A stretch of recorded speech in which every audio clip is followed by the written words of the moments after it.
Assalomu alaykum azizlar. Demak, bugun 7-darsimizga xush kelibsiz va bugungi mavzuyimiz men va mening oilam.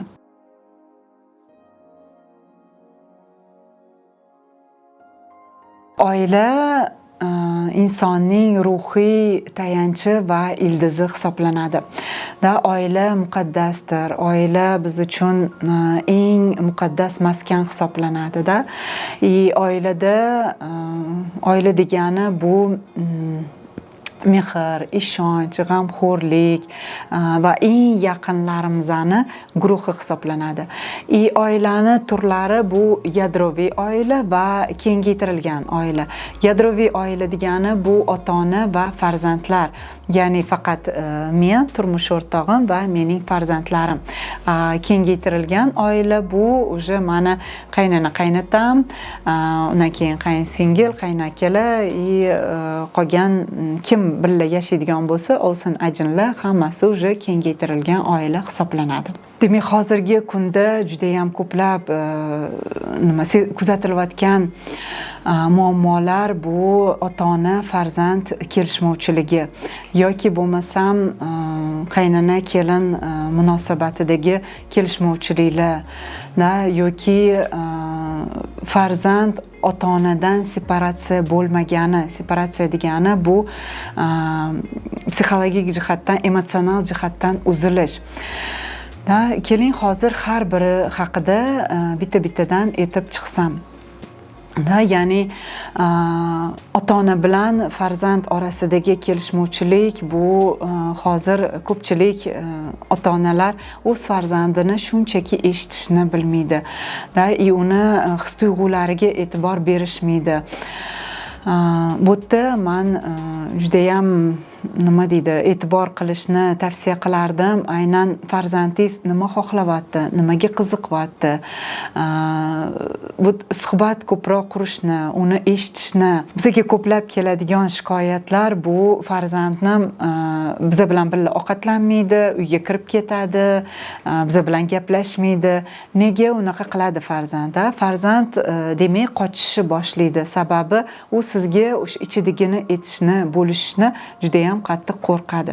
Shuning uchun bu yerda muhimi o'sha farzandingizga o'zingiz yaqinlashib, do'stona munosabat qilib, unga savollar berib, hozir nima his qilyapsan? Даже agarda kayfiyati yo'q bo'lsa, unga ruxsat berib yoki jahli chiqayotgan bo'lsa, jahli chiqsa ham ruxsat berishingiz juda ham muhim. Keyingisi qaynona kelin munosabatida ko'pchiligimiz mana shu tushunmovchilikka kelamiz-da. Nega bunaqa bo'ladi? Aslida bu yerda men agarda qiz bo'lsam, ko'pincha o'zimni o'sha bolalikdagi travmam bilan kelaman yoki bo'lmasa o'sha meni o'sha kelinlikka tayyorlab kelishadi. Kelinlikka tayyorgarlik degani bu sen o'sha uyda xizmat qilishing kerak, sen qaynona qaynotangni qo'ynini olishing kerak deb aytishadi, lekin hech kim aytmaydi. Turmush o'rtog'ingni qo'ynini olishing kerak, sen birinchi bo'lib eringni xizmatini qilishing kerak deb hech kim o'rgatmaydi. Hamma даже qaynona qaynotalar ham o'sha kutishadi aynan kelinni xizmatini olishni. Shunda o'sha kelishmovchiliklar kelib chiqadi, chunki bir-birini shunchaki tushunmaydi. Uchinchi omilimiz bu separatsiya jarayoni, ya'ni farzand o'z ota-onasidan uzilmagan. Bu yerda nafaqat erkak uzilmagan, balki ayol kishi ham uzilmagan.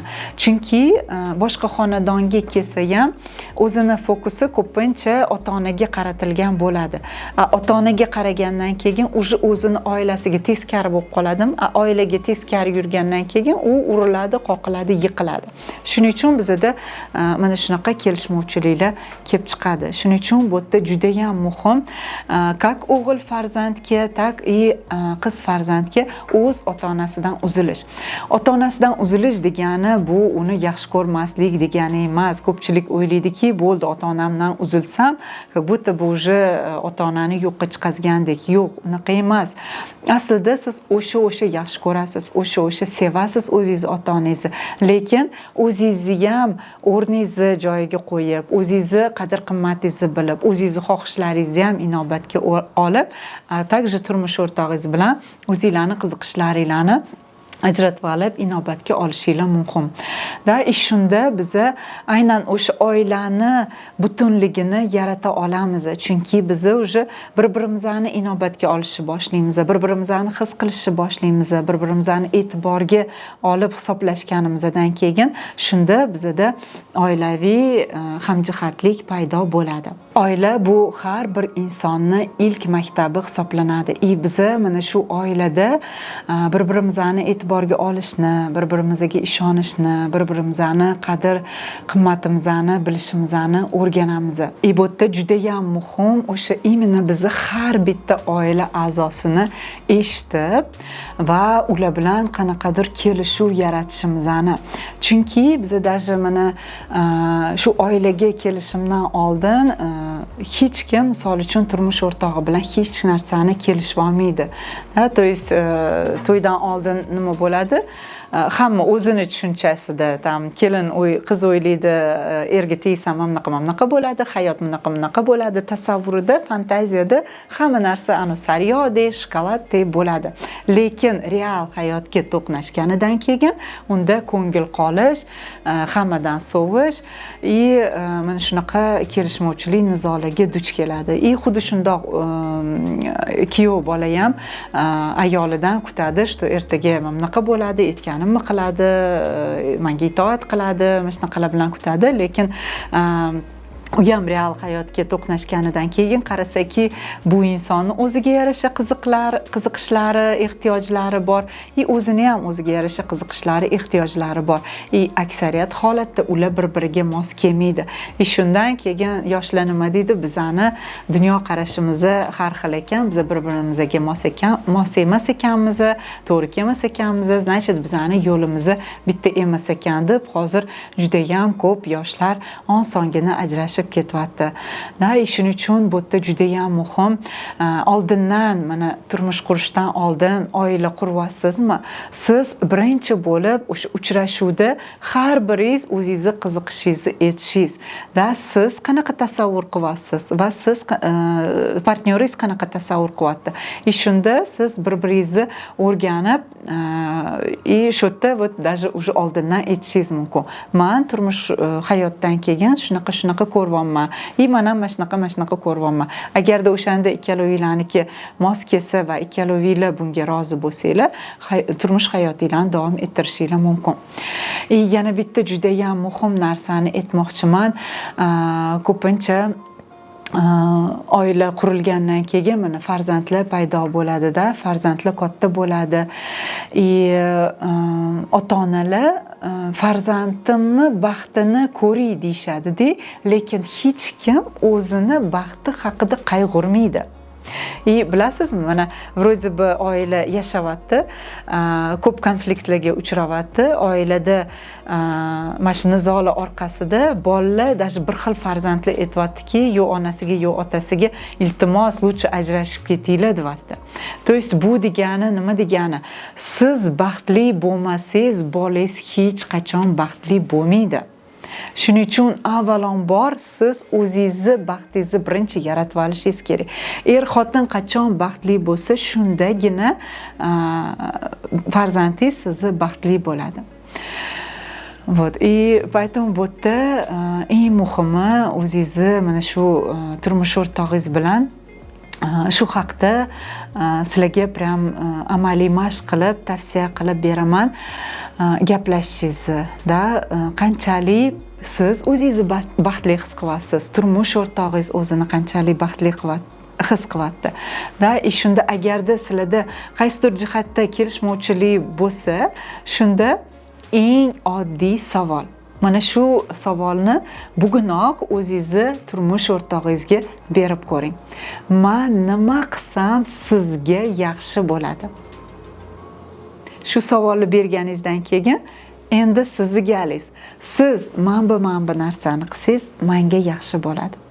Shunda ikkalovinglar qarab chiqib ko'ringlar-da, qaysinisini haqiqatdan amalga oshirsa bo'ladi.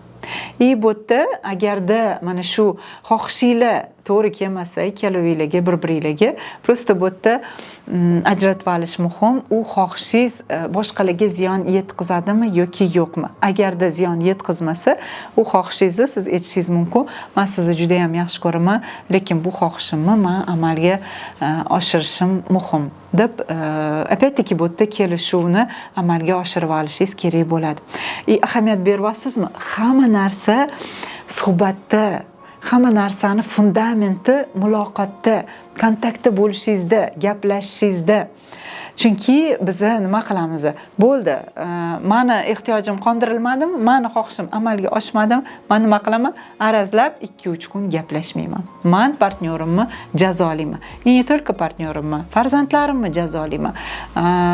Qaynona-qaynotamni jazolayman. Da nimalarnidir tam qovog'imni solib, aytganini qilmasdan, jahl qilib, hammani jazolayman. Bu yerda eng muhimi o'sha o'zingizni ichingizdagi kechinmalaringizni, holatingizni bo'lishingiz, etib o'tishingiz. Даже o'sha qaynonangiz bo'lsa ham, "Oyjon, men hozir o'zimni mana shunaqa his qilyapman." yoki "Adajon, mana bu joyi menga juda ham og'riqli botdi." Lekin biz bu haqda hech qachon gapirmaymiz.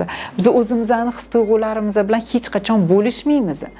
Lekin bu juda ham muhim narsa. Biz bu narsalarga nega e'tibor bermaymiz? Shuning uchun ham bizda mana muloqot qurishni bilmaydi. Как farzandlar ota-ona bilan, так уже turmush qurgandan keyin qaynona-qaynota bilan ham qura olmayman. Chunki men o'z uyimda уже ota-ona bilan munosabat qurishni fundamentini qurib olmaganman. Shuning uchun sizlarga bugungi tavsiyam обязательно mana bu narsani farzandingiz bilan boshlashingiz mumkin. Hozir siz aytishingiz mumkin, "Yo'q, men erimga bunaqa gaplarni gapira olmayman, qaynona-qaynotamga simbolik gapira olmayman" deyishingiz mumkin. Lekin farzandingiz bor. O'z farzandingiz bilan boshlang yoki o'zingiz bilan oyna bilan gaplashib bu narsani shakllab olishingiz mumkin. 1-2 marta tashqariga chiqarib gapirdingizmi, siz keyin уже bu narsani bemalol erkin amalga oshira olasiz. Nega tashqariga chiqarib? Даже o'zingiz bilan o'zingiz gaplashishingiz buni hech qanaqa yomon joyi yo'q. Chunki biz shu paytgacha ichimizda saqlab o'rganganmiz, ammo o'sha narsani tashqariga chiqarsangiz, 1-2 marta gapirganingizdan keyin уже 3-marta sizga real odamga gapirish oson bo'ladi. Chunki men terapiyalarda, sessiyalarimda mana biz именно texnika горячего stula degan nima bor. Insonni o'sha kimdan g'azablanayotgan bo'lsa, nafratlanayotgan bo'lsa, o'sha inson obrazini qo'yib qo'yamiz. Obrazga gapirib olgandan keyin 1-2 marta o'sha ichidagi o'sha yomon his-tuyg'ularini chiqazib olganidan keyin organizmi bo'shanadi bu narsadan и уже o'zini erkin tuta oladi. Uyga borgandan keyin bemalol u insonga xohlagan anaqasini, his-tuyg'ularini o'sha emotsional jihatdan ijobiy tarafga o'tvagan bo'ladi. Energiyasi almashinadi, chunki u g'azab, nafratda yurmaydi. Shuning uchun siz agarda bu narsani tashqariga o'sha g'azab, alam, nafratingizni aytvasangiz, keyin siz bemalol borib o'sha qaynona-qaynotangizga ham erkin gapira oladigan bo'lasiz. Любой emotsiyangizni spokойно ayta oladigan bo'lasiz. Demak, bugungi darsimizni xulosasi shundaki, agarda biz oilada bir-birimizga mehr-muhabbatda, ishonchda va qo'llab-quvvatlashda bo'lsak, biz juda ham katta muvaffaqiyatlarga erishamiz. Oilada tinchlik, xotirjamlik, barqarorlik bu oila mustahkamligini asosidir. Demak, azizlar, bugungi darsimiz nihoyasiga yetdi. Keyingi darsda ko'rishguncha xayr, salomat bo'ling.